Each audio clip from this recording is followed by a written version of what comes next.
আহিছে কিন্তু কাইলৈ মাৰ্ঘেৰিটাত হাজিৰ কৰোৱা হ'ব যে ডিগবৈ থানাত নিশাটো কটাব।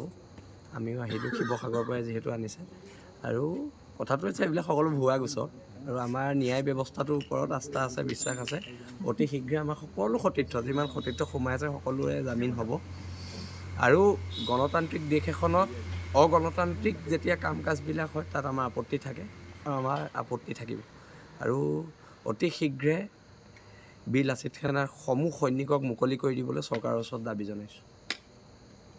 যিহেতু সংগঠনৰ প্ৰতি আপোনালোকে প্ৰত্যাহ্বান আনিছে, এই প্ৰত্যাহ্বান আমি গ্ৰহণ কৰিছোঁ, কিন্তু গণতান্ত্ৰিক দেশত গণতান্ত্ৰিকভাৱে কাম কাজবোৰ হ'লে ভাল হয় আৰু গণতন্ত্ৰক সন্মান কৰি যেতিয়া কাম কাজবোৰ হ'ব তেতিয়া ভাল হয়। কিন্তু যদি এনেকৈ ফেচিষ্ট নীতিৰে কাম কাজ হয় তাত আমাৰ আপত্তি আছে। আইনৰ ওপৰত বিশ্বাস হয়, নিশ্চয়কৈ আইনৰ ওপৰত বিশ্বাস আছে কাৰণেতো আমি আইনী প্ৰক্ৰিয়া ইমান দিন আগবাঢ়ি আছোঁ।